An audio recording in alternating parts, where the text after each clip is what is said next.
salue aussi vous tous qui êtes connectés aujourd'hui.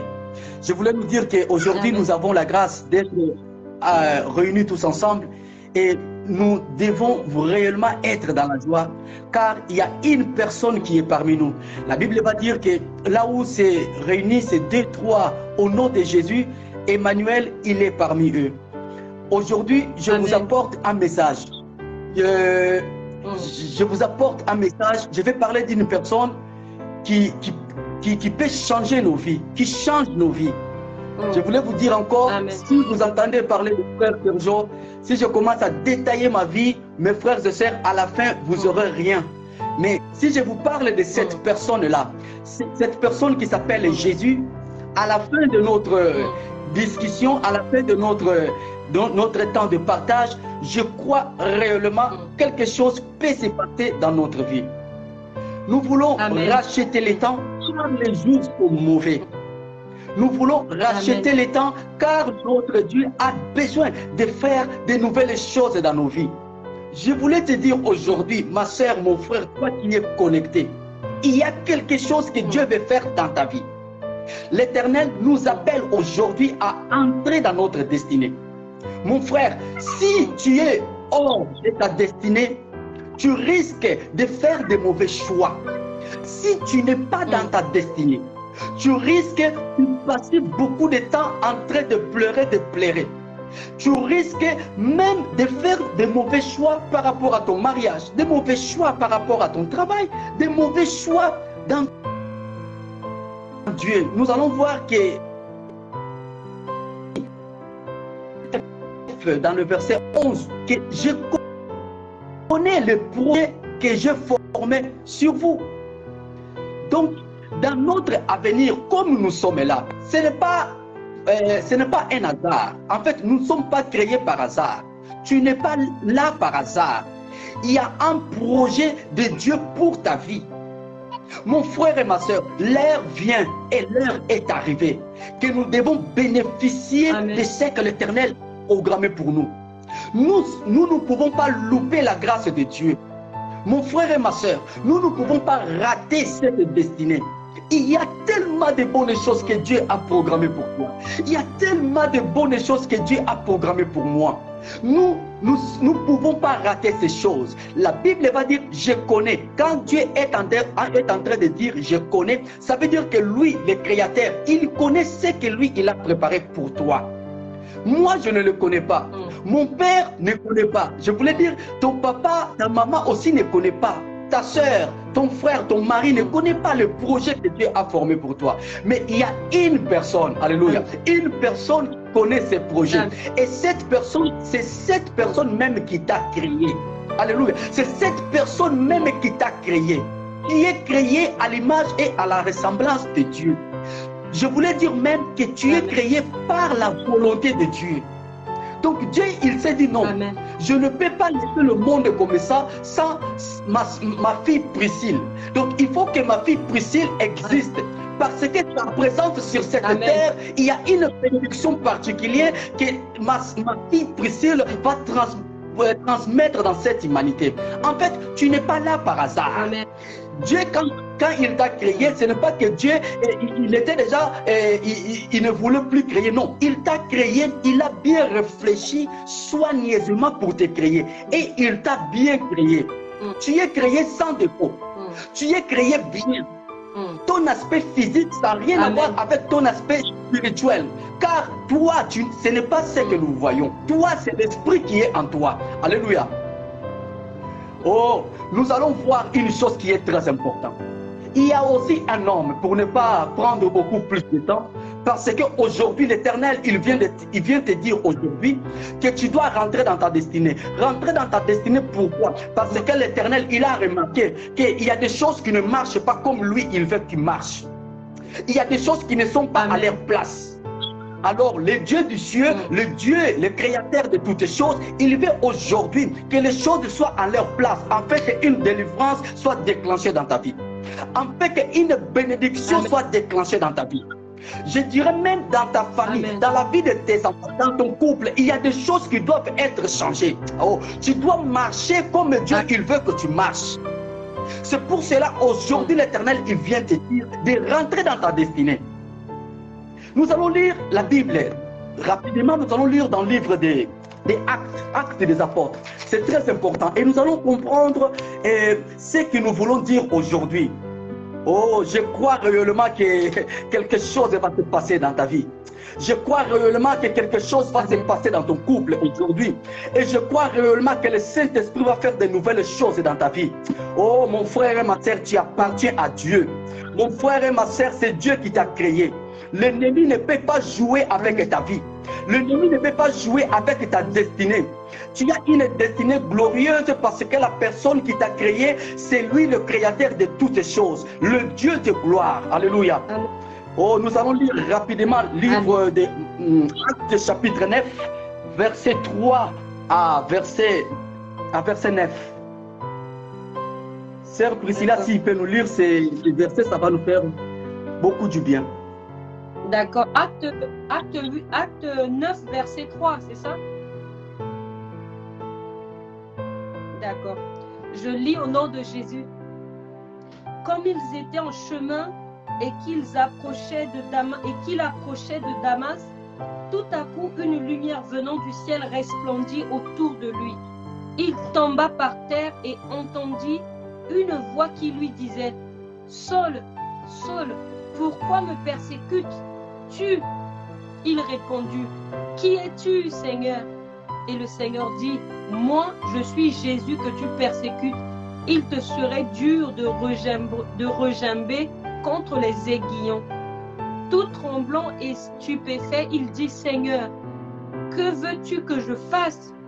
Alors le Seigneur lui dit: Lève-toi, entre dans la ville et l'on te donnera ce que tu dois faire. Je continue. 9.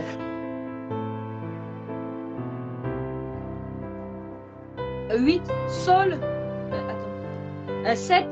Les hommes qui voyageaient avec lui s'étaient arrêtés, muets de stupeur. Ils entendaient la voix, mais ne voyaient personne. Saul se releva de terre et malgré ses yeux ouverts, il ne voyait rien. On lui prit par la main pour le conduire à Damas. Il fut 3 jours sans voir et ne mangea ni ne but. Amen. Amen. Voilà. Donc, nous avons vu cet homme Saul. Cet homme Saul. En fait, Saul, cet homme, depuis sa naissance, je dirais même depuis le ventre de sa maman, Dieu avait une destinée pour cet homme. Cet homme, il était destiné à être apôtre de Jésus. Un homme qui allait faire l'œuvre de Dieu avec une puissance incroyable. Mais cet homme, depuis sa naissance, jusqu'à ce jour, il n'était pas apôtre. C'était un meurtrier. Donc, c'était un Paul qui persécutait l'Église. Donc, devant les yeux des hommes, depuis sa naissance jusqu'à ce jour, Paul, c'était un homme méchant, un homme mauvais. Donc, un homme qui faisait du mal à l'Église de Dieu. Mais cet homme, je voulais dire, depuis sa naissance, j'ai bien dit, depuis sa naissance, il était déjà destiné à être apôtre de Dieu, serviteur de Dieu. Mais nous allons voir que avant sa rencontre avec Jésus-Christ, cet homme, il n'était pas apôtre. Cet homme, il était meurtrier, un homme qui faisait du mal au peuple de Dieu. Oh, mon frère et ma soeur, je voulais dire, la destinée que Dieu avait programmée pour Paul, pour Saul, c'était une destinée, il ne pouvait pas le vivre avec le sol charnel. Donc en fait, dans la vie de cet homme, nous allons retrouver deux personnes différentes. Il y a un Saul qui est né avant, un Saul qui était persécuteur, un Saul qui faisait les choses selon sa propre connaissance, un Saul charnel, un Saul sans Jésus. Ces Saul-là, il ne pouvait pas rentrer dans la destinée de Dieu. Ces Saul-là, c'était un Saul charnel. Ces Saul-là, il parlait comme le monde. Ces Saul-là, il mangeait comme le monde. Il s'habillait comme le monde. Il vivait comme le monde. Mais Dieu, il voyait en lui déjà un apôtre, un serviteur puissant. Oh, mais quelque chose devait arriver dans sa vie en fait que Saul rentre dans sa destinée. C'est ça que nous avons vu à travers ces versets. Je voulais te dire, mon frère et ma soeur, l'homme, il commet une erreur grave. Parce que l'homme, qu'est-ce qu'il fait? L'homme, il cherche le bonheur. L'homme, il cherche la réussite. En fait, l'homme, il commet une erreur. L'homme ne peut pas chercher le bonheur. L'homme doit plutôt chercher Jésus. Jésus-Christ qui donne le bonheur. Donc, l'homme cherche... Amen. L'homme cherche la délivrance. Il va dans les églises, il va voir des prophètes, des prophétesses. Il donne même de l'argent. Hein. Parfois, l'homme, il donne même de l'argent. Mais l'homme, il commet beaucoup d'erreurs. Car l'homme ne sauve pas. Un pasteur ne sauve pas. Un prophète, un apôtre, évangéliste, docteur ne sauve pas. En fait, l'homme, il devait chercher Jésus. C'est Jésus-Christ qui donne la vie. En fait, notre délivrance, ça n'a rien à voir avec ce que nous pouvons faire par la chair. Les choses spirituelles sont spirituelles, ne sont pas charnelles.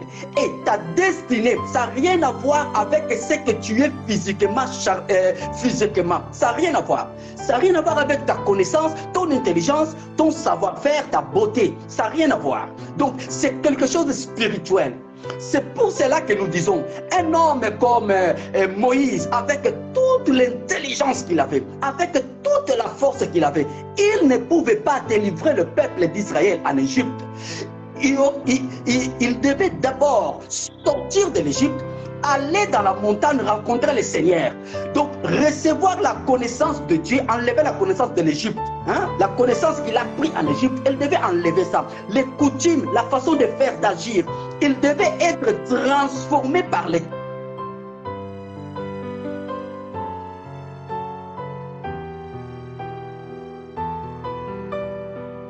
Oh, est-ce que tu peux revenir, mon frère? Je ne sais pas ce qui s'est passé.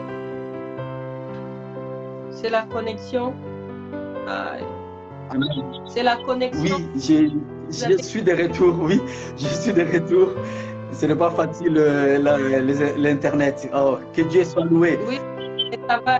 Donc, c'est ça que nous disons. Donc, en fait, Saul, nous allons voir l'histoire, nous voyons Saul, cet homme qui a rencontré Jésus-Christ. Nous allons comprendre quelque chose de très important, car aujourd'hui, le Seigneur, il est en train de nous dire que comme il a agi avec Saul, il était meurtrier, un homme qui faisait du mal à l'église. Mais cet homme-là, depuis sa naissance, Dieu ne le voyait pas meurtrier, Dieu le voyait déjà apôtre, parce que Dieu, il va dire dans sa parole, je connais les projets que je formais sur toi. Il connaît ces projets. Alors, le projet de Saul, ce n'était pas d'être meurtrier. Le projet de Dieu dans la vie de Saul, c'était déjà Saul, apôtre de Jésus. Mais avant que Saul rentre dans sa destinée, avant qu'il devienne cet homme puissant, cet homme serviteur de Dieu, il devait avoir ses rencontres avec cet homme de Jésus. La Bible dit que Saul, sur le chemin de Damas, il va être frappé par une lumière. Une lumière va le frapper, alléluia, et il va tomber par terre. Amen. Oh, je voulais dire, mon frère et ma soeur, tu ne peux pas rentrer dans ta destinée si tu ne croises pas cette lumière. Alléluia. Ce n'est pas une lumière des hommes. Ce n'est pas une lumière que les hommes donnent. Non, c'est une lumière qui vient de Dieu lui-même. La Bible va dire que Jésus-Christ, il est la lumière du monde. La lumière qui éclaire dans les ténèbres. Donc, quand tu croises cette lumière, c'est le début de quelque chose. Tu ne peux pas rentrer dans le bonheur. Tu ne peux pas vivre la bénédiction de l'Éternel si tu ne croises pas cette lumière qui est Jésus-Christ. Aujourd'hui, Jésus-Christ, il est là, la lumière du monde. Il veut te rencontrer pour commencer une nouvelle histoire avec toi. Jésus-Christ, la lumière du monde, il veut te rencontrer afin que les choses changent dans ta vie. En fait, nous sommes censés à vivre comme Dieu veut. Nous ne pouvons pas vivre comme nous-mêmes. Alors, la première des choses, il y a une lumière qui doit frapper dans ta vie. Et cette lumière, quand ça va frapper dans ta vie, il y a quelque chose qui va se passer. Quand cette lumière va frapper ta vie, il y a quelque chose qui va se passer. La Bible dit dans le verset 3 que Saul, tout à coup, une lumière venant du ciel resplendit autour de lui. Il tomba par terre. La lumière l'a frappé et Saul, il est tombé par terre. Mon frère, toi qui viens devant Dieu, toi qui viens devant l'Éternel, tu viens avec des requêtes, des prières. Tu veux que le Seigneur se manifeste dans ta vie. Tu veux que le Seigneur se révèle dans ta vie. Tu as besoin de Dieu. Tu fais une bonne chose, une bonne démarche. Mais la première des choses, quand on vient en Jésus-Christ, quand on vient au Seigneur Jésus-Christ, la première des choses, quand tu rencontres le Seigneur, tu dois tomber par terre. Oh, alléluia. Ce n'est plus toi qui dois parler. Devant l'Éternel, la Bible dit, tout genou fléchit et toute langue confesse qu'il est Seigneur. Donc, l'Éternel, il doit être le Seigneur dans ta vie. Tu ne peux pas rencontrer le Seigneur Jésus-Christ et toi, et que tu restes toujours le Seigneur de ta vie. Non, tu ne l'as pas rencontré. Tu as rencontré une église, tu as rencontré un frère, une sœur, pas Jésus. Quand on rencontre Jésus, la première des choses, on tombe par terre parce qu'il est le roi de On lui donne toute la place. On s'humilie devant la présence de Dieu. C'est plus moi. Sergio, je suis rien. Seigneur, tu es tout pour moi. Je m'abandonne à toi. Je me livre totalement. Je me livre. Je te donne ma vie. Je te donne mon âme. Seigneur, prends ma vie. C'est la première des choses à faire pour entrer dans ta destinée. Aujourd'hui, nous ne marchons pas dans notre destinée. Je voulais te dire, peut-être tu as de l'argent, alléluia. Peut-être tu as des voitures. Tu peux dire que voilà, tu es béni. Tu penses être dans ta destinée. Mais je voulais te dire, si tu n'as jamais rencontré le Seigneur, tu n'es pas dans ta destinée. Souvenons-nous encore de cet homme riche, cet homme riche. Parce que les gens pensent que venir au Seigneur Jésus-Christ, il faut être pauvre. Les gens pensent que nous venons dans le Seigneur pour avoir des voitures et de l'argent, le bonheur terrestre. Les gens pensent c'est ça, que quand tu es riche, tu n'as pas besoin de Jésus. Mais il y avait un homme qui était riche aussi. Cet homme, il s'appelle, cet homme riche, Zachée. La Bible dit que cet homme, Zachée, il était riche. Il avait tout. Mais cet homme a cherché à rencontrer Jésus. Cet homme, il a remarqué que dans sa vie, il manquait quelque chose. Donc, la première des choses, pour que tu rentres dans ta destinée, il faut rencontrer le Seigneur. Oh, mon frère et ma soeur, si tu rencontres Jésus, tu ne peux plus être la même personne. Si tu rencontres Jésus, tu dois tomber par terre, mon frère et ma soeur. Ce n'est plus toi qui dois diriger ta vie. C'est le Seigneur Jésus-Christ. Seul, il va dire, Seigneur, qui es-tu? Qui es-tu, Seigneur? Il était rempli de peur. Il était rempli de peur. C'est quoi cette lumière? Je n'ai jamais vu ça dans ma vie. Mais qu'est-ce qui m'arrive? Il faut que nous, les chrétiens, nous comprenions une chose. Que quand nous venons dans le Seigneur, il faut que nous soyons conscients qu'une transformation doit se passer dans nos vies. Nous devons être transformés. Nous devons être changés. Le Seigneur Jésus-Christ, il doit prendre toute la place. Sinon, nous serons chrétiens aux yeux des hommes, mais devant Dieu, nous ne serons jamais chrétiens. Ce n'est pas le fait de chanter à l'église parce que j'ai une belle voix. Non, ce n'est pas le fait d'être appelé pasteur parce que les hommes t'ont consacré avec de l'huile et toutes ces choses-là. Ce n'est pas le fait d'être diaconesse ou d'être la maman qui donne beaucoup à l'église. Non, mais toi-même, dans ton intimité avec Dieu, tu dois être conscient que réellement, quelque chose s'est passé dans ma vie. Non, tu dois être conscient. En fait, que quand tu rencontres le Seigneur, tu dois le savoir. Alléluia. Le Seigneur Jésus-Christ, quand il rentre dans la vie de quelqu'un, ce n'est pas pour dormir. C'est pour travailler la vie de cette personne. Amen. Et nous allons avancer parce que j'ai peur que ça coupe très très bientôt. Et nous allons voir dans le verset 9. Nous allons lire le verset 9. Nous voulons rester dans le verset 9. La Bible dit, il resta 3 jours sans voir et il ne mangea ni ne but. La rencontre de Saul avec Jésus-Christ. La Bible dit qu'il est resté 3 jours sans manger. Il ne voyait rien. Il ne mangeait rien. Alléluia. Ça aussi c'est très important. Réussir ta destinée, entrer dans sa destinée, ça veut dire quoi? Ça veut dire tout simplement entrer dans le plan de Dieu. Parce qu'il y a des plans de Dieu dans ta vie. Toi, tu es enfant de Dieu. Moi, je suis enfant de Dieu. Nous sommes censés de vivre dans le bonheur. Excusez-moi encore une fois. Quand je parle du bonheur, moi je ne regarde pas quelqu'un qui a des voitures. Je voulais encore nous dire, pour avoir des voitures, je n'ai pas besoin de prier. Mais il y a quelque chose que Dieu donne que le monde ne peut pas donner. Il y a des choses que l'Éternel donne dans la vie de quelqu'un que l'argent ne peut pas donner. L'argent ne répond pas à tout. Ceux qui disent que l'argent répond à tout, ils se trompent. Nous voyons des hommes riches mais malheureux. Mais un homme qui n'a rien dans le village, là, dans le village, mais il est heureux avec ses enfants. Il dort, il se réveille dans la joie. Il parle avec ses enfants, il est dans la joie. Il est content parce que le peu que le Seigneur lui donne, mais ce sont des petites choses aux yeux des hommes, mais c'est suffisant pour lui. Alléluia. Amen. Cet homme est seul pour rentrer dans la destinée de Dieu, parce que nous allons voir qu'il y a un seul charnel, il y a un seul spirituel. Donc la vie, la destinée de Dieu dans ta vie, ce n'est pas ce Sergio charnel. Il y a un Sergio qui est né de Papa Vambanu et de Maman Sophia. Ce Sergio-là, ça n'a rien à voir avec le Sergio qui est né de nouveau. En fait, il y a un autre Sergio qui doit naître. Ce Sergio-là, c'est lui qui est concerné dans la destinée de Dieu.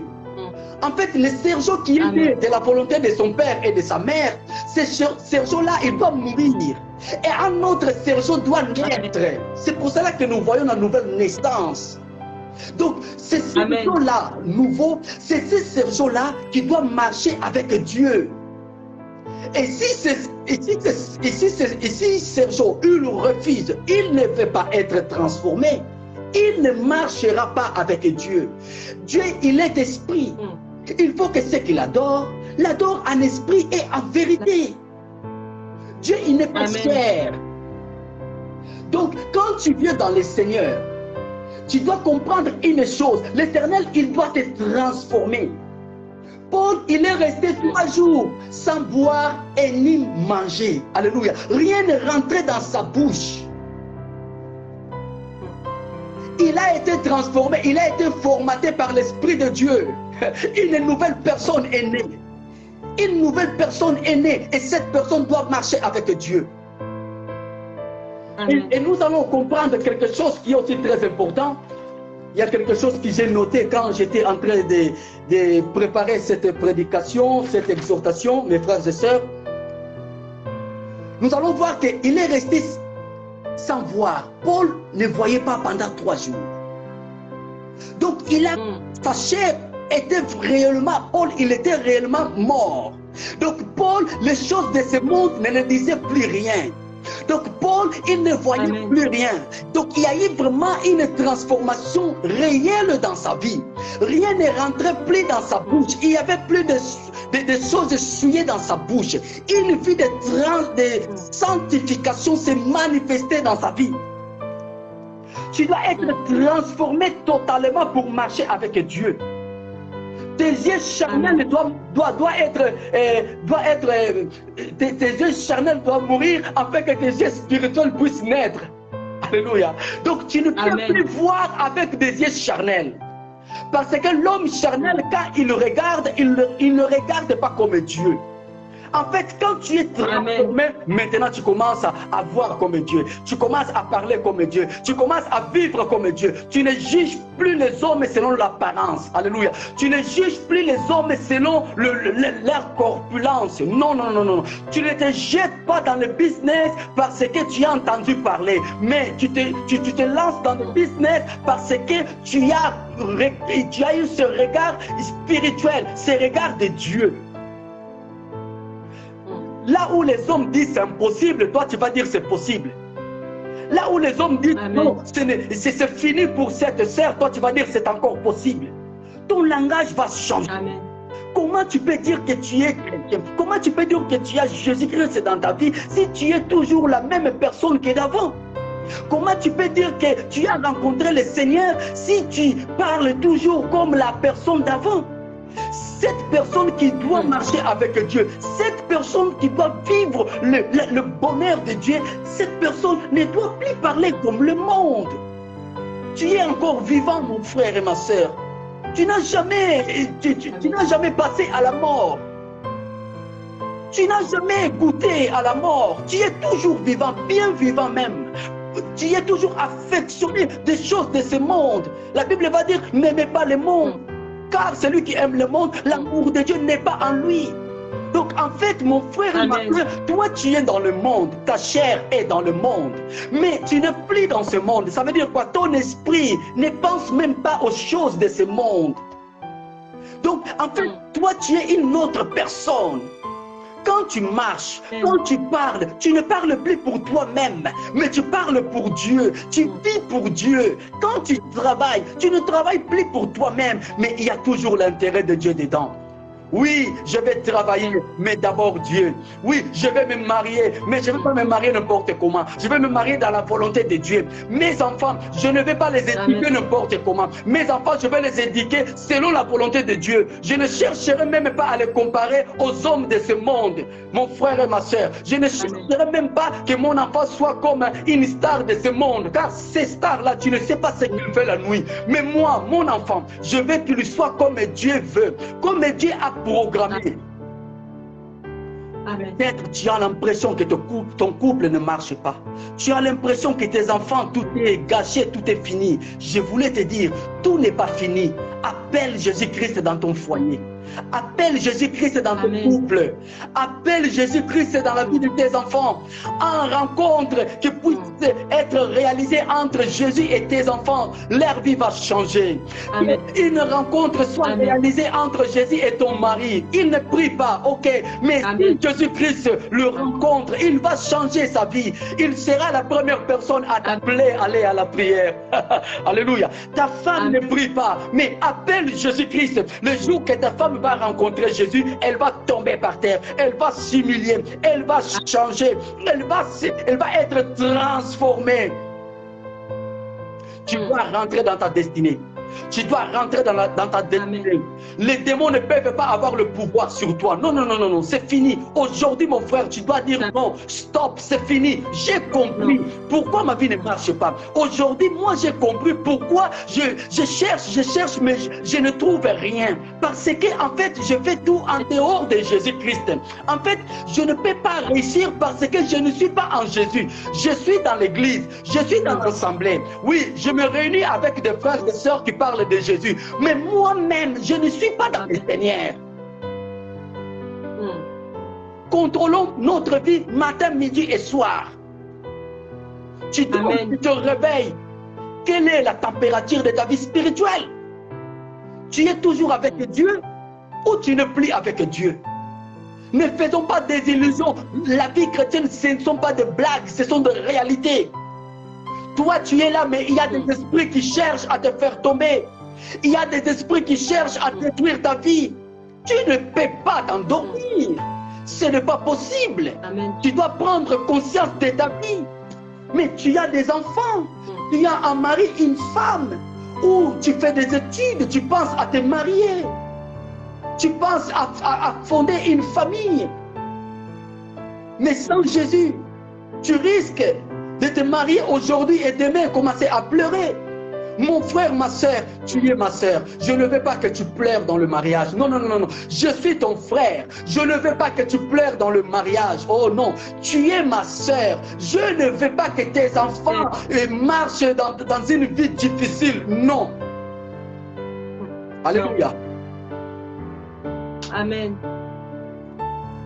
Je voulais m'arrêter là pour qu'on puisse avoir au moins un temps de prière. Tu peux continuer, pasteur, t'inquiète pas, on est encore dans le temps, on a commencé à 50 même, on est dans le temps. Ok, merci.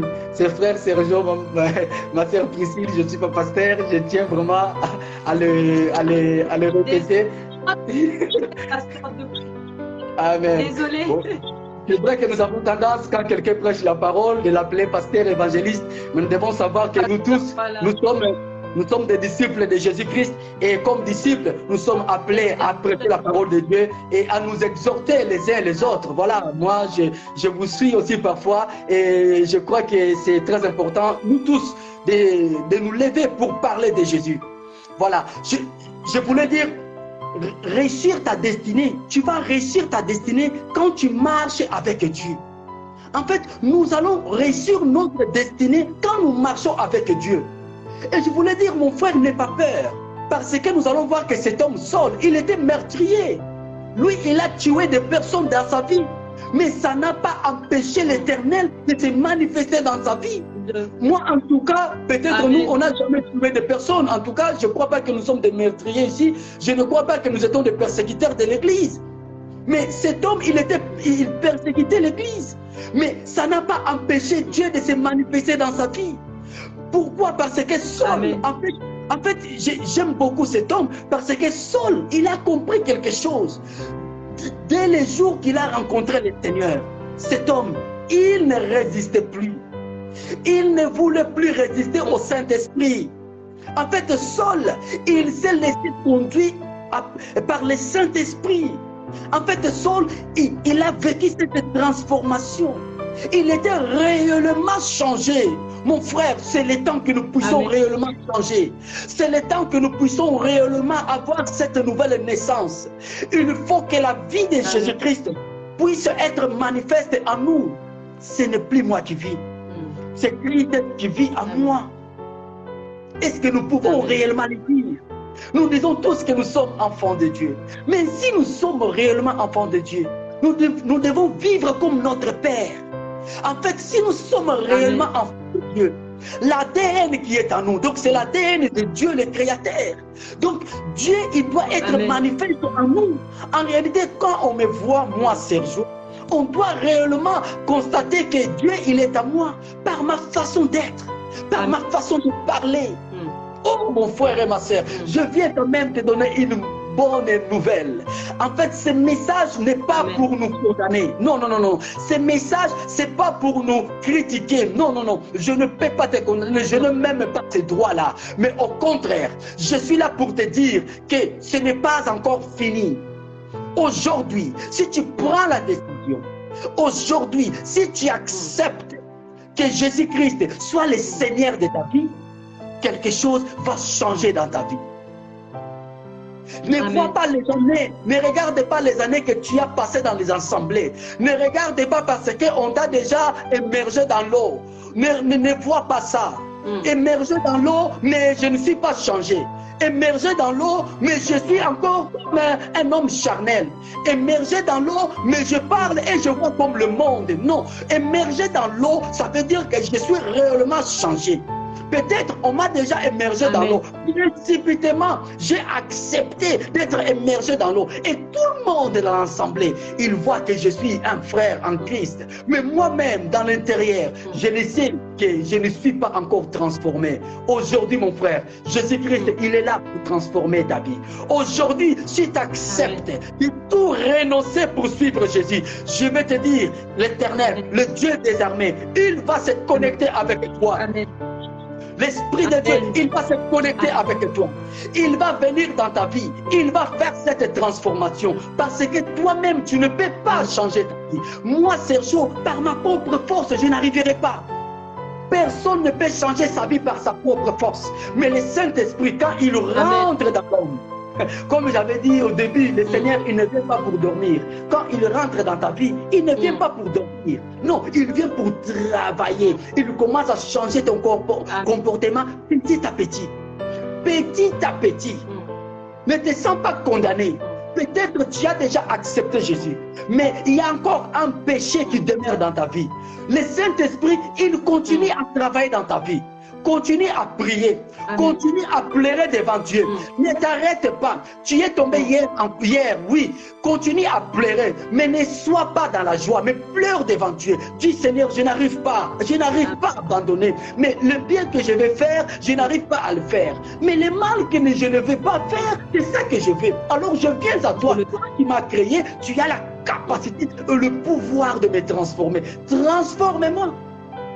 Je ne vais pas commettre des erreurs.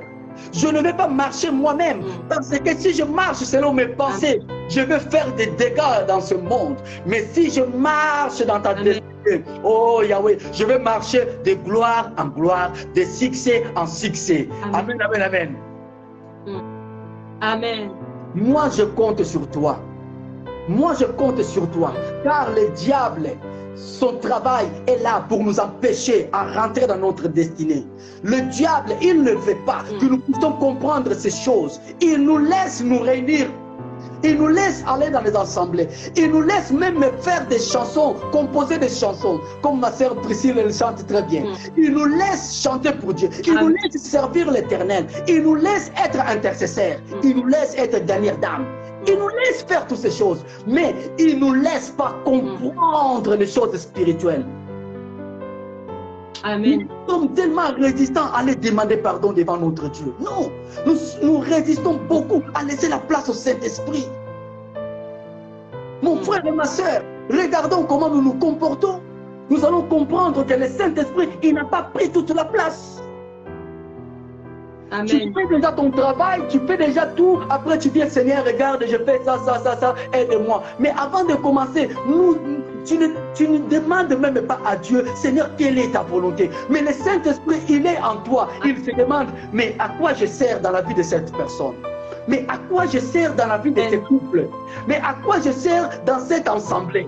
Quand ils prient, ils ne me demandent pas. Ils font les choses de leur façon. Mais quand ça ne marche pas, ils viennent devant moi pour pleurer. Mais avant de consacrer ces pasteurs-là, il fallait d'abord demander si c'est la volonté de Dieu. Vous les consacrez. Après 2 mois, 3 mois, vous dites qu'il n'est pas pasteur, il est prophète. Oh, on s'est trompé. Mais avant de faire les choses, il faut d'abord demander au Saint-Esprit.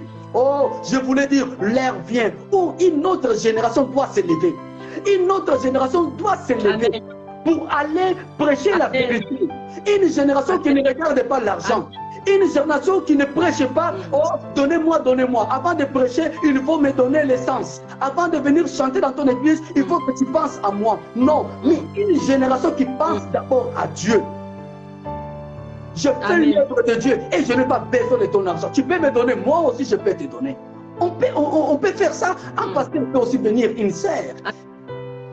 Nous devons être transformés et cette transformation va ramener la bénédiction dans notre couple. Cette transformation va ramener la bénédiction dans notre assemblée. Cette transformation va ramener la bénédiction dans la vie de nos enfants. Soyons réellement changés. Laisse que le Saint-Esprit puisse prendre la place dans ta vie. Prie aujourd'hui, prie demain que Jésus-Christ puisse réellement te transformer. Quand tu rencontres le Seigneur, tu ne peux pas rester le même. Tu ne peux pas rester la même personne si tu rencontres Jésus. Alors si tu es toujours la même personne, mon frère et ma soeur, n'aie pas honte, n'aie pas peur. Ton Dieu, il est à côté de toi, dans ta maison. Même après cette prédication, cette exhortation, tu peux aller prier et demander que l'Éternel, Jésus-Christ de Nazareth, puisse te rencontrer. Nous devons être la propriété privée de Dieu. Nous sommes privés à Dieu.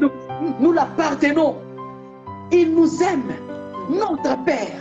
Il veut nous faire du bien. Dieu, il veut te faire du bien. Amen. Dieu, il veut faire de grandes choses dans ta vie. Mon frère et ma soeur, tu es là, tu ne crois pas. Tu es là, tu es tellement fatigué. Tu es là, tu es tellement troublé. Les hommes, ils t'ont trompé. Les hommes, ils t'ont rencontré des choses qui ne se sont pas réalisées dans ta vie. Mais je viens te dire une chose. Oui, tu as rencontré un homme. C'est pour cela rien n'a changé dans ta vie. Mais si tu rencontres Jésus, lui, il ne ment pas. Lui, il dit toujours la vérité. Amen. Lui, il va changer ta vie. Que l'Éternel te rencontre. Que ta vie change. Comme tu as accepté de suivre Jésus, je prie que l'Éternel puisse changer ta destinée. Comme tu as compris que sans Jésus, tu ne fais rien. Que l'Éternel change ta famille. Oh, je prie même que le Seigneur puisse se manifester dans ton couple. Mon frère et ma soeur, toi et ton mari et tes enfants, oh, vous êtes appelés à vivre dans le bonheur. Toi et tes enfants, toi et ton mari, oh, vous êtes appelés à vivre dans la joie. Que le bonheur revienne dans ton couple. Que le bonheur revienne dans ta maison. Que le bonheur revienne dans ta vie. Que tu sois la tête et non la queue. Que la grâce de l'Éternel se manifeste dans ta vie. Mon frère et ma soeur, que personne ne te trompe, que personne ne fasse de toi son esclave. Que personne ne fasse de toi une proie. Non, tu es libre pour servir Jésus-Christ. Amen, amen, amen.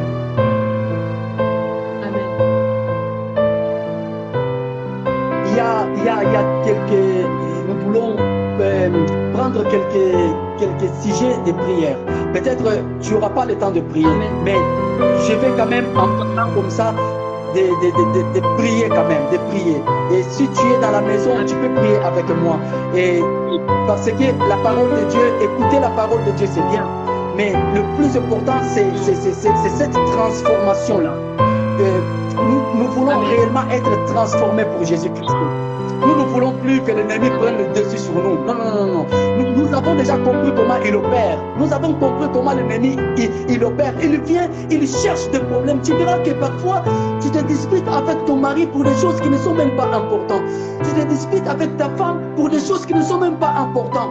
Et à la fin, il y a un esprit qui rentre dans ta maison et tes enfants, ils souffrent de ces choses. Et nous laissons des portes ouvertes. Et l'ennemi, il est là, il règne dans nos vies, dans nos projets. Nous n'arrivons pas à nous en sortir, nous souffrons beaucoup. Nous prions, mais nous ne voyons rien se réaliser dans nos vies. Non, le Dieu que nous prions, c'est un Dieu puissant. C'est un Dieu qui écoute. Ses oreilles ne sont pas fermées pour écouter nos prières. Mais nous voulons faire la bonne procédure. Nous ne voulons pas brûler les étapes. Ne ramène pas ton offrande si tu sais que tu as un problème avec une personne. Va d'abord arranger ces problèmes. Après, tu viens ramener ton offrande. Mais nous faisons toujours le contraire. Nous ramenons déjà les offrandes sans réparer. Il faut d'abord réparer. Et la première personne, c'est Dieu lui-même. Nous devons d'abord réparer avec Dieu. Notre marche, s'il n'était pas correct avec Dieu, nous devons d'abord réparer avant de venir l'adorer. Ça ne sert à rien de venir là, prosterner en train d'adorer l'Éternel. Si tu es conscient toi-même que tu as des choses à réparer avec Dieu, garde ton argent, mon frère et ma soeur. Mange même ça avec tes enfants. Si tu sais que tu as des problèmes à régler avec Dieu, d'abord règle ton problème. Car Dieu n'a pas besoin de ton argent. Il a d'abord besoin de ton cœur. Ton cœur, ta vie est plus importante que tes biens. Qu'est-ce que tu vas donner à Dieu? Qu'est-ce que tu vas lui donner? Christ, il est venu pour nous sauver. Il n'est pas venu pour nous demander de l'argent ou des voitures, quoi que ce soit. Jésus-Christ, il est venu sauver. Chercher et sauver ce qui était perdu. C'est toi. C'est toi. C'est notre vie que Christ, il est venu chercher. Il est mort à la croix pour nous restaurer, pour nous changer. Alléluia. Nous allons prier. Si tu sens dans ton cœur, que tu as des choses à réparer avec Dieu, ou même que tu as des choses à réparer avec ton frère, mon frère et ma soeur, là où tu es, tu vas prier dans ton cœur, et moi je vais prier. Je vais prier, mais toi tu pries dans ton cœur. Alléluia. Nous voulons que quelque chose se passe dans nos vies. Nous voulons être ces chrétiens, les enfants de Dieu qui vivent dans le bonheur. Pas le bonheur du monde, mais le bonheur en Jésus-Christ. Alléluia. Amen. Amen. Seigneur, mon Dieu, mon roi, je prie pour ma soeur, pour mon frère. Yahweh, papa, peut-être il a commis des choses, Seigneur Yahweh, qui n'étaient pas correctes devant toi. Seigneur Yahweh, je reconnais que nous sommes des hommes. Yahweh, tu nous as formés de la poussière de la terre. Éternel, tu sais que nous sommes frères. Seigneur, pardonne-moi. Seigneur, pardonne mon frère. Seigneur, pardonne ma soeur. Pardonne leur couple. Pardonne leurs enfants. Seigneur Yahweh, papa, aujourd'hui je viens devant toi. Je demande, Seigneur, que tu me pardonnes. Je ne prie pas seulement pour moi-même. Je viens avec ma femme et mes enfants. Je viens avec ma maman et mes frères et sœurs. Je viens avec mon frère aussi qui me regarde, Seigneur, de l'autre côté. Je viens, Seigneur, avec tous mes amis et j'implore ta miséricorde. Oh Éternel, tu es mort pour moi, tu es mort pour mon frère, tu es mort pour ma soeur. Tu es venu chercher ce qui était perdu. Oh, que ta miséricorde, Seigneur, se fasse pas dans nos vies. Pardonne-nous, Seigneur. Pardonne-nous, Yahweh. Que ton sang nous purifie. Nous voulons être, Seigneur Yahweh, plus blanc que la neige. Tu es saint. Nous voulons aussi être comme toi. Accorde-nous ton pardon. Au nom de Jésus. Amen. Seigneur, pour ta main qui nous guide sur ton chemin. Amen. Nous avons besoin de marcher sur ton chemin sur toi. Amen. Merci. Nous allons encore prier. Nous allons encore prier. Nous voulons prier que le Saint-Esprit commence à nous amener dans la destinée que l'Éternel a programmée pour nous. Il y a des choses que l'Éternel a mis en toi. Il y a un avenir que l'Éternel a programmé pour toi. Moi, je ne le connais pas, mais Dieu le connaît. Nous voulons rentrer dans notre destinée. Nous ne voulons pas être dehors de notre destinée. Nous voulons vivre ce que Dieu a réservé, a programmé pour nous sur cette terre. Oh mon frère et ma soeur, je ne sais pas qu'est-ce que Dieu a programmé pour tes enfants. Peut-être ils seront des médecins, peut-être ils seront des députés, peut-être celui le prochain président de la France, je ne sais pas. Mais il y a quelque chose. Peut-être il sera pasteur ou docteur. Mais nous voulons prier que l'Éternel, Dieu des armées, puisse nous faire rentrer dans notre destinée. Nous voulons marcher dans notre destinée. Nous voulons dormir dans notre destinée. Nous voulons nous réveiller dans notre destinée. Que notre vie soit réellement selon ce que Dieu a programmé pour nous. Nous allons prier au nom de Jésus. Alléluia. Éternel Dieu des armées, je vais encore prier pour mon frère. Je prie au nom de Jésus. Je prie au nom de Jésus. Que ta lumière soit dans sa vie. Oh Éternel, tu as programmé quelque chose pour lui. Tu as programmé quelque chose pour ses enfants, pour sa famille. Seigneur, qu'il rentre dans sa destinée maintenant au nom de Jésus. Qu'il puisse rentrer maintenant dans sa destinée au nom de Jésus-Christ. Yahweh, Papa, hier, s'il parlait selon sa pensée, s'il vivait selon le monde, aujourd'hui, il va commencer à voir comme toi tu vois. Il va parler comme toi tu parles. Alléluia. Que quelque chose se passe dans sa maison. Que quelque chose se passe dans son couple. Oui, Éternel, que les ténèbres disparaissent. Tu es la lumière du monde. Éclaire sa vie. Élargis sa vision. Manifeste-toi dans sa vie. Au nom puissant de Jésus-Christ. Alléluia. Merci, Seigneur.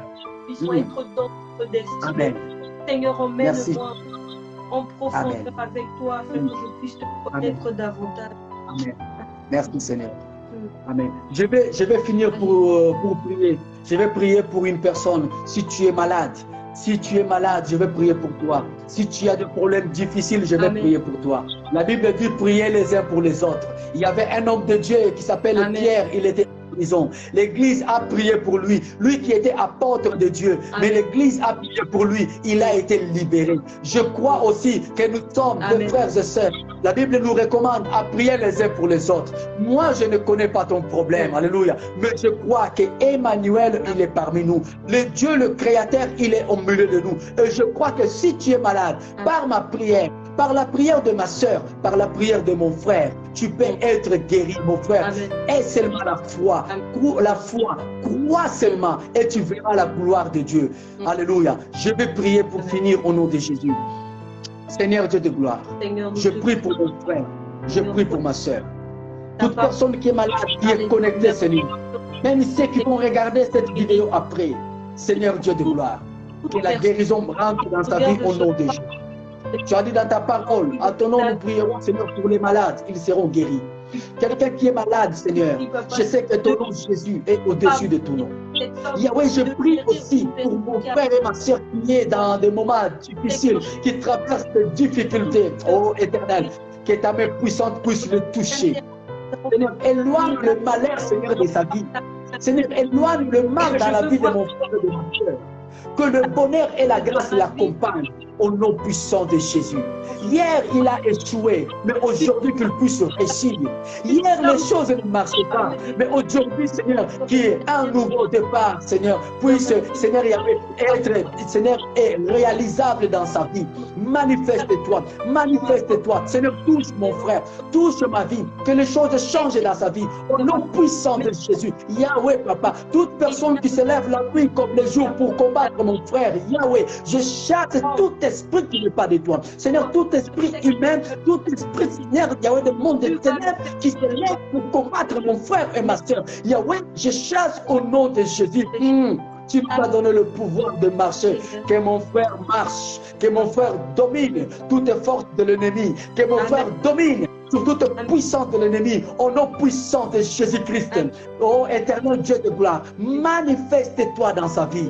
Jésus, nous te disons merci. Seigneur, je bénis ma sœur Priscille et ta famille. Merci Seigneur de cette occasion. Ils ont pensé à moi. Ils ont accepté que je partage ta parole. Yahweh, tu connais ta servante. Oui, tu connais sa vie. Tu connais ses projets. Seigneur, bénis ce programme. Seigneur, nous voulons toujours que ton nom soit élevé sur ce programme. Nous voulons, Seigneur, qu'à travers cette mission, que des âmes et des âmes soient sauvées. Alléluia. Seigneur, bénis cette émission. Bénis toute personne qui va se connecter aujourd'hui, demain, après-demain. Chaque samedi, nous serons là pour écouter un témoignage, pour écouter une parole, pour recevoir une bénédiction de la part d'une personne, d'un frère, d'une sœur. Merci Saint-Esprit. Merci pour ta grâce. Nous sommes que des instruments. Nous croyons que tu nous as utilisés. Merci Seigneur Dieu de gloire. Tu m'as donné de la valeur. Tu as permis que je parle devant mes frères et sœurs. Merci mon Dieu, mon roi. Je te bénis parce que tu es bon. Merci pour ta grâce, pour ta faveur. Oui, je reconnais Seigneur toutes tes grâces. Toutes tes grâces, réellement toutes tes grâces. Merci mon Dieu. Au nom puissant de Jésus. Amen, amen, amen. Au nom de Jésus. Je donne la parole à ma sœur Priscille. Amen. En tout cas, merci, homme de Dieu, merci beaucoup. Moi, j'ai été bénie, j'ai vraiment été bénie. Et je pense que l'huile qui était descendue sur toi s'est déversée sur toute personne qui était ici présente. En tout cas, nous avons senti la présence de Dieu. Moi, je dis nous, mais moi-même, j'ai senti la présence de Dieu. Et le Seigneur m'a parlé personnellement. Le Seigneur a parlé à toute personne qui était là. En tout cas, mon âme le bénit. Et vraiment, merci encore pour votre temps. Et espérons que cela ne soit pas la dernière fois. Si vous avez le temps, une occasion,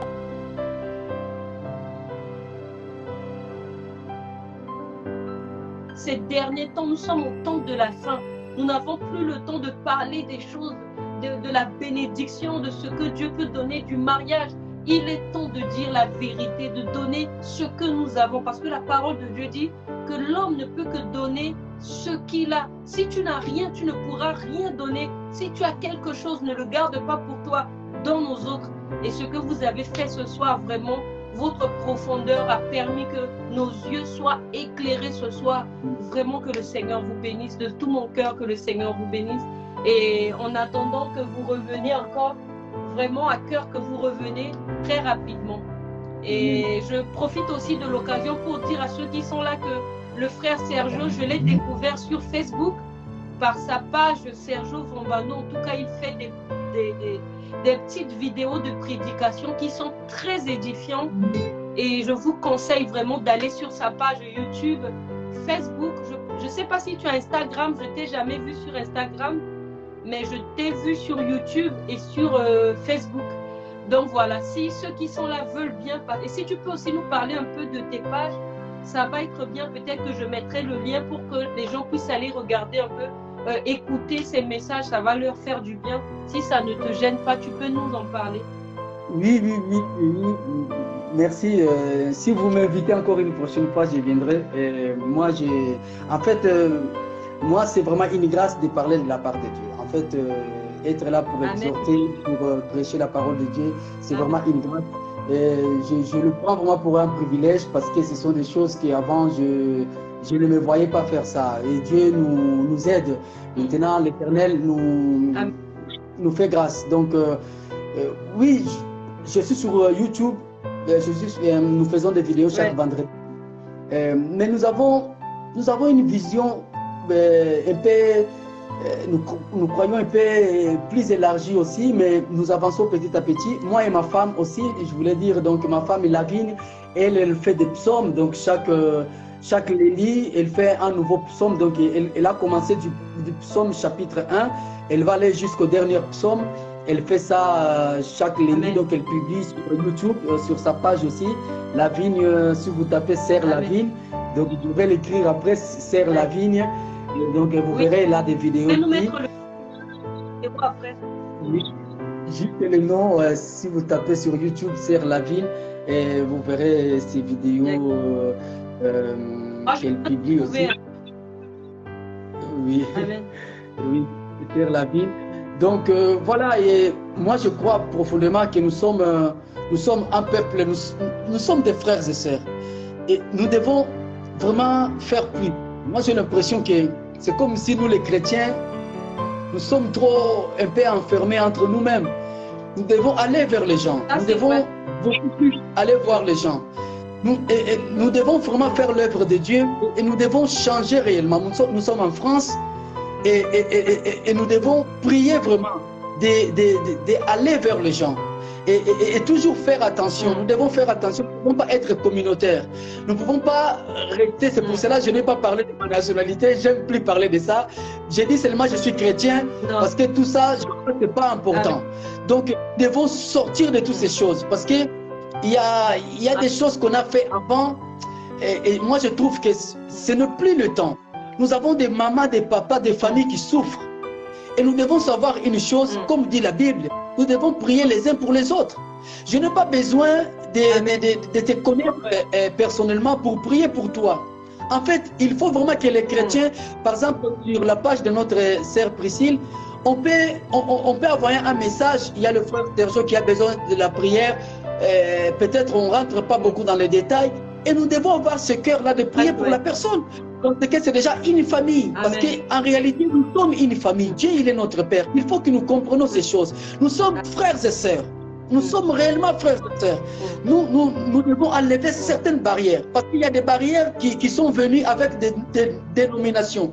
Quand on te pose la question, directement nous parlons, je suis de l'église telle, je suis évangélique, je suis catholique. Non, non, non, non, non. Je suis chrétien, je suis disciple de Jésus. Et ça, c'est suffisant. Donc, nous, on doit plus s'identifier par rapport à nos dénominations de nos assemblées. Ça n'a rien à voir, ça. Jésus ne viendra pas chercher une assemblée.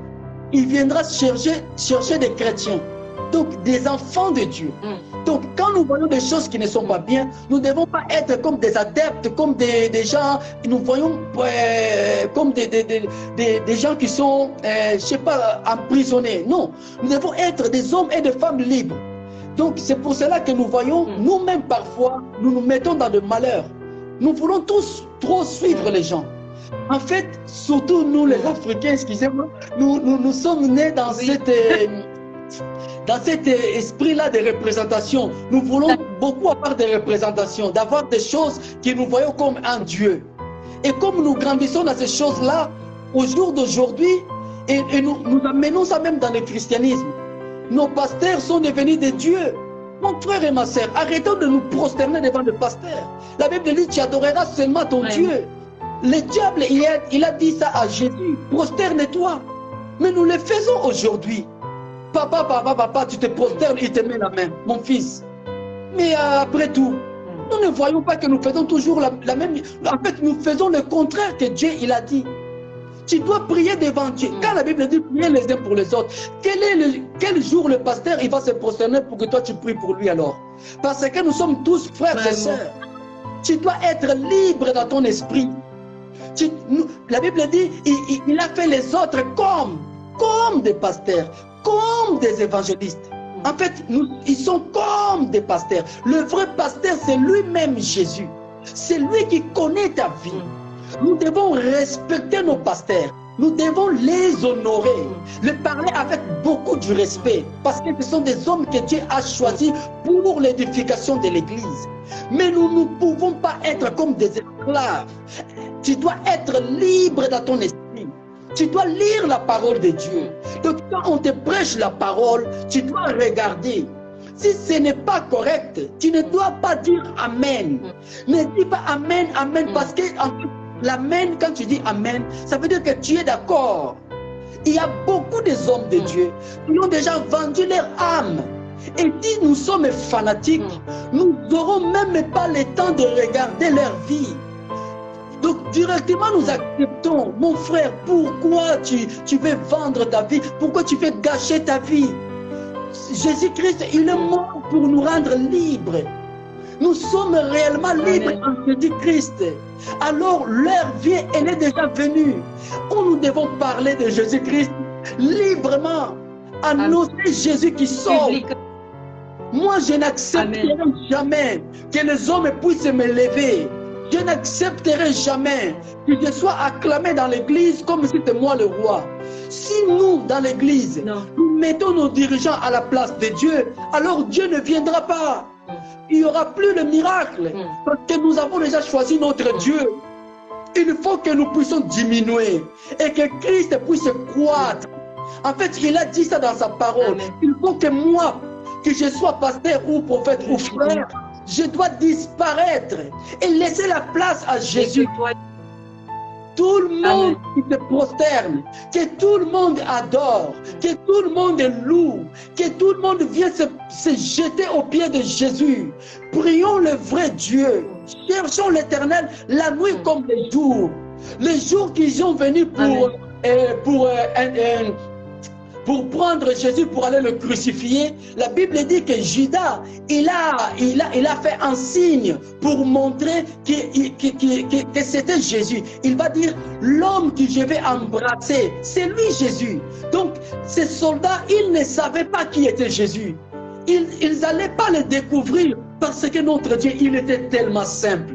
Il était tellement simple. Vraiment. Il s'est jeté dans la foule. Oh mon frère, si tu es homme de Dieu, excusez-moi, ne reçois pas la gloire de Dieu. N'accepte pas que le maman puisse,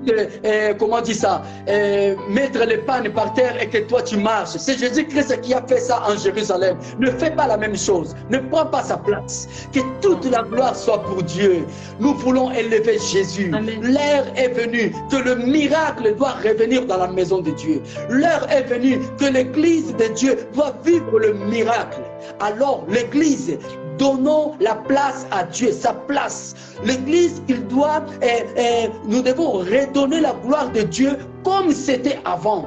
La Bible dit que chaque fois que les apôtres faisaient un miracle et que les hommes venaient pour le glorifier, ils étaient fâchés, ils déchiraient leurs vêtements. En fait, ils étaient dans un état pour dire, mais non mon frère, tu ne peux pas te prosterner devant moi. Ce n'est pas moi, c'est Jésus.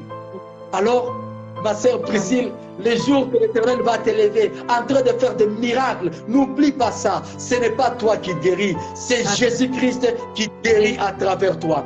Nous sommes des simples instruments. Aujourd'hui, c'est moi.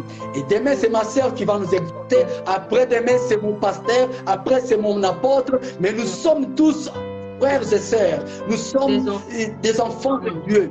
Mais laissons Jésus-Christ prendre sa place. Nous allons voir que le miracle va revenir dans nos maisons. Le miracle va revenir dans nos églises. Je voulais vous dire pour finir, le miracle, c'est possible. La guérison, c'est possible. Mais tout est écrit dans la Bible. Il faut pratiquer la parole comme elle est. N'enlevons rien. Ne faisons pas selon nous-mêmes, selon nos circonstances. Il faut arrêter avec cette histoire de faire les choses selon nous-mêmes. Quand ça m'arrange, je le prêche. Quand ça ne m'arrange pas, je ne le prêche pas. Non, la parole de Dieu, elle est comme elle est. Elle n'a pas besoin d'être changée, d'être embellie. Elle est déjà belle comme elle est. Elle est déjà puissante comme elle est. C'est lui-même, Jésus-Christ, c'est la parole de Dieu. Donc voilà, je vous aime beaucoup. Je vous aime. Et nous sommes là. Merci. Continuons à parler de Dieu. Merci beaucoup. J'ai beaucoup parlé de ma sœur. Amen. Merci vraiment. C'est la présence de Dieu. On ne peut pas s'arrêter, on ne peut pas bloquer ça en fait. En tout cas, c'était génial. Et c'est vraiment un moment génial. Je bénis le Seigneur. Je sais qu'après ce moment, beaucoup de personnes vont être éclairées. Je pense qu'elles sont déjà éclairées et que toute la gloire revienne à notre Seigneur, comme tu viens de le dire. Mais c'est à nous aussi d'honorer ceux qui honorent Dieu. Parce que Dieu honore ceux qui l'honorent. Il ne descend pas du ciel pour les honorer. Mais nous qui voyons que ces personnes sont vraiment la bouche de Dieu, les yeux de Dieu, nous les honorons en les respectant, en les bénissant. C'est bien, mais nous, ils ne sont pas des dieux pour nous.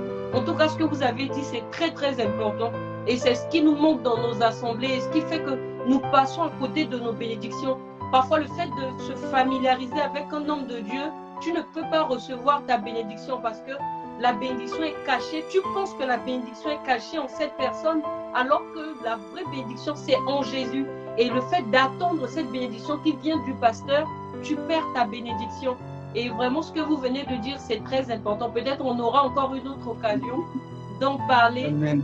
En tout cas, merci beaucoup. Et shalom, de bonnes choses à maman et aux enfants. Et à très bientôt.